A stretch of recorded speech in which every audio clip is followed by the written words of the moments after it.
Well, it's our pleasure to welcome Steve Brady. Bless you, Have Steve. we met before? We have, yes, okay. a few times. Used to be at Morelands College. Yeah, a long time ago. He's been trying to get his money back ever since. So, Steve, it's been an amazing journey, really, for yourself, hasn't it? I thought we'd just talk to you about the past and about the present and about the future. So, how long have you got then? I go back a long way. Yeah. Actually, I've lived here in Bournemouth for just over 30 years. Mm. But when anybody says, where'd you come from? I always say, I come from Liverpool. I see that hand, bless you, brother. Yeah. But this has been my home for 30 years. We were called down here in 1988, and for the best part of a decade, I was pastor just up the road at what is and will be Lansdowne Baptist Churches, or Lansdowne Church is called now. I was a pastor there up till late 97. So, and then I moved to Morelands. So you've had an association with Morelands for those whole of those 30 years, really. Best part of 30 years, yeah. I was a visiting lecturer. We used to have students, of course, and then I was a board member, and then I became a lecturer. And then eventually became principal. In fact, I cracked to somebody on an open day. I said, I actually wanted in here one day to do some window cleaning. And they appointed me principal. And folks said, fancy him starting as the window cleaner here, So you've got to be careful with your sense of humor. And there's nothing wrong with window cleaning, You don't want to see through a glass darkly, do you? The trouble was you were playing your ukulele at the time. Well, exactly, yeah, when I'm cleaning windows, yeah. So I've lived in Bournemouth a long time. And before that, for a decade, I was a pastor in East London, very cosmopolitan. East End. In fact, the folk there were had very taking ways. We never watched EastEnders on the box. We had it live. Yeah. Very taking ways. Put anything down, possibly they'd take it. A bit like Home from Liverpool in some ways. In fact, the first break-in we had when we were in East London was the most memorable because they came in during the night and they took a pint of milk and a pound of cheese out the fridge. And they took a cassette player, a radio, and what they thought in the dark, this was 35 more years ago, a whole pile of music cassettes, and I was doing a series, and one of them in the series was on the Ten Commandments, thou shalt not steal. I was just kind of hoping they'd listen and bring all the knocked off gear back. Here, pass that, all on the back taking outside, Anyway, it didn't happen.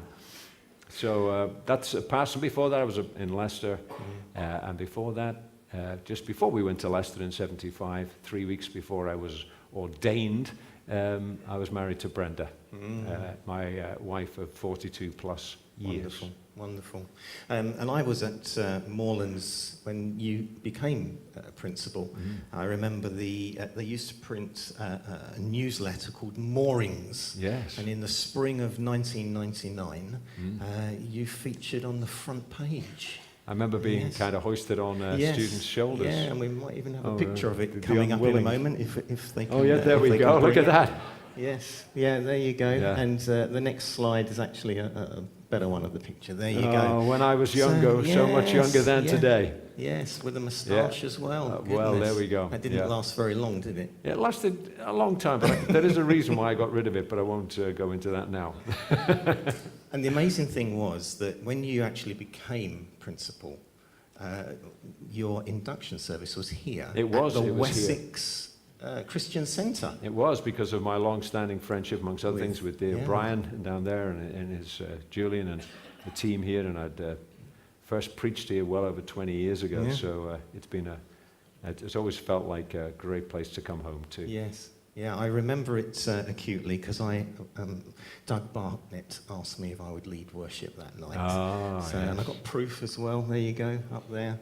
There we go. Wow. So all those years ago. So yes, we go back flies quite a long way. when you're having fun. So yeah, it does, doesn't it? So 20 years you've been at Morelands College. 21 years, actually. 21 Next month, 21. I started in 98, so it's been a long time and lots of changes. The Lord's been so good and faithful to us. We've seen lots of things happen. The college now has 2 other sites, one in Torquay to serve the southwest, and one in Birmingham, and to serve those dear folk around the centre of the country, as one might say.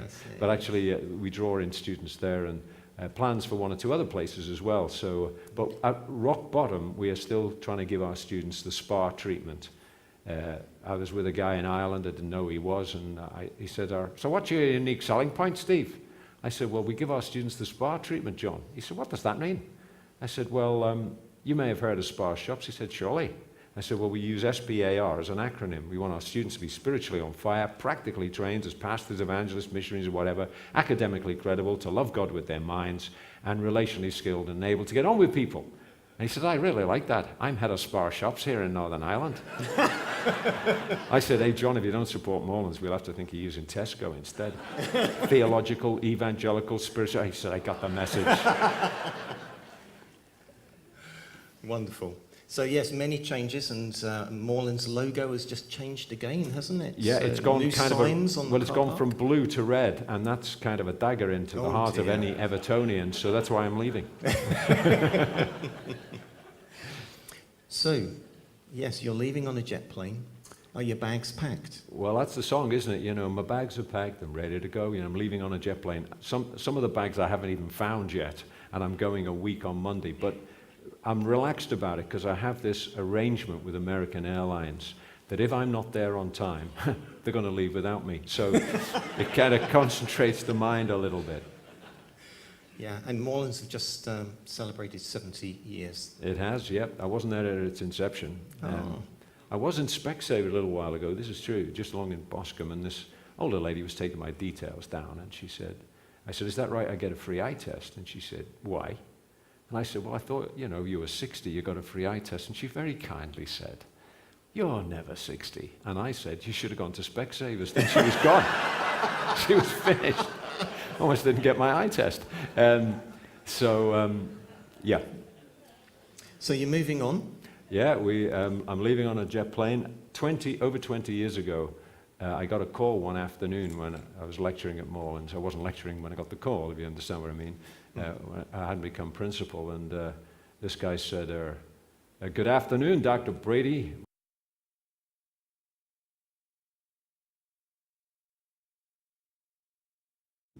I'm speaking to you from on behalf of First Baptist Grand Cayman. And this is the truth. I said to him, well, you know, I haven't got a clue where you are because I gave up geography when I was 12, and I was about 17, 18 before I realized the West Indies had nothing to do with India. Well, he said, sir, that's where we are, in the West Indies. Will you like to come on over? And we're looking for a pastor, so along we went over 20 years ago, and actually they called me just over 20 years ago, September evening, early hours of the morning, actually. They got the timing wrong. Could I come and be their pastor? And the answer was, for reasons we won't go into, there was no way. God had just incredibly intervened and shut that door. But I've been back and forth to the church over the last 20 years. And I was out about 4 years ago, and they were still saying, Steve, can you can't you bring Brenda? Some of you know my wife for the last decade. Her life was in full-time care.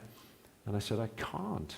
We can look after her. We got the facilities. And I said, you don't understand what you... And then, of course, we haven't mentioned, but what changed everything for me this time last year.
And that changed everything. I was due out in Cayman around that time, and I'd cancelled the visit. But I was out in February, and they said, Steve, we don't want to be insensitive or inelegant here, but, you know, your wife's multiple sclerosis condition, which she'd had for about 40 years and battled through bravely. That can't be a factor now, can it? And I kind of felt this, coming round. And anyway, long story short, eventually they call me as their pastor back in May, and it's been a real tussle because I love being at Morelands. It's been such a privilege because I've been able to do all sorts of stuff within the college and outside the college and around different parts of the world. I've been a trustee for many years till recently of the Keswick Convention, and they have Keswicks all over the place too. Can you imagine this, speaking at Osaka or Tokyo Keswick? Places like that, very exotic, or Motherwell, from one extreme to the other. So that's been a great privilege, and I've had incredible opportunity to see the church in different parts of the world.